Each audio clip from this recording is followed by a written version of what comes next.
He may not be racist, but the racist might think he's racist. MSNBC host Joy Reid blasted Republican Governor Ron DeSantis for his education initiatives and Florida's rejection of a draft AP African American Studies course. Let's bring in the author of Nation of Victims, Vivek Ramaswamy. It is always great to see you, Vivek, and I just wanted to, because you also wrote Woke Inc., and I wanted to get the take from the person who wrote Woke Inc. about Joy Reid saying when they say woke, they mean black. Your thoughts? Well, there's actually a clever move embedded in the woke religion itself, which conflates your skin color with the content of ideas you're allowed to have. Actually, Congresswoman Ayanna Pressley summed this up pretty well when she said, we don't want any more black faces that don't want to be a black voice. Well, what does that mean? That means if you disagree with that voice, disagree with that point of view, then that automatically makes you a racist.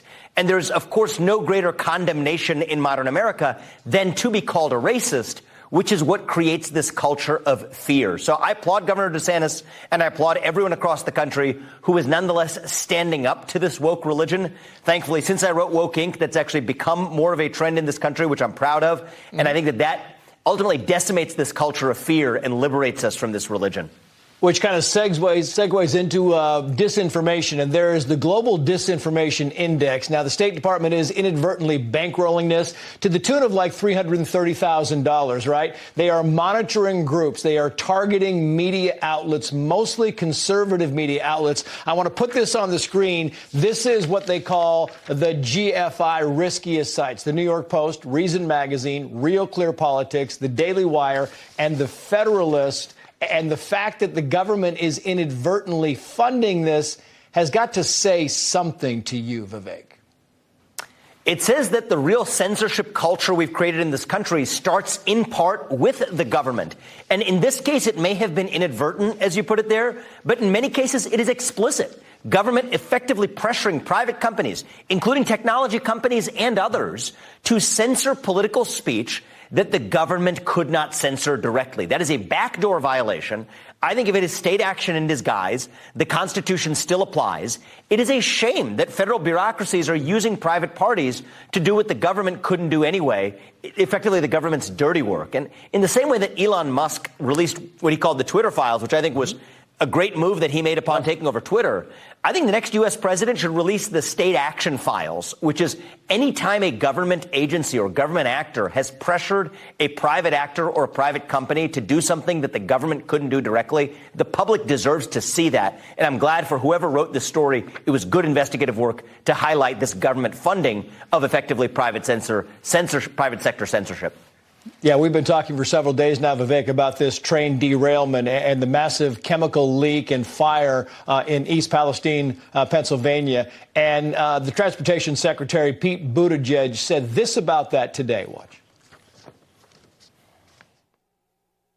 Look, rail safety is something that has evolved a lot over the years, but there's clearly more that needs to be done because while this horrible situation has gotten a particularly high amount of attention, there are roughly 1,000 cases a year of a train derailing.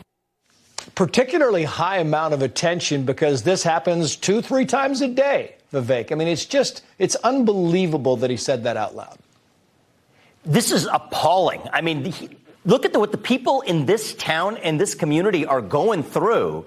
And to be able to be that callous, to just turn that into a statistic is just appalling and says a lot about how the leadership condescends on the people of this country. I mean, I'm talking to you from Ohio today. But on the other hand, I've gone to school at Harvard with people like Pete. Pete and I actually overlapped in college.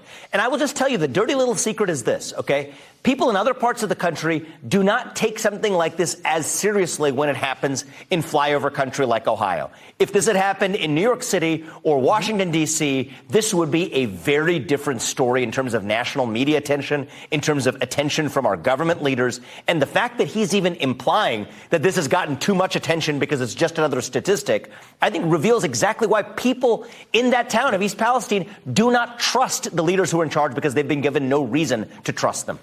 And if it happened in New York, Buttigieg would have been there on day one. Vivek Ramaswamy, the author of Nation of Victims. Always great to have you on. Thank you, sir. Thank you. And of course,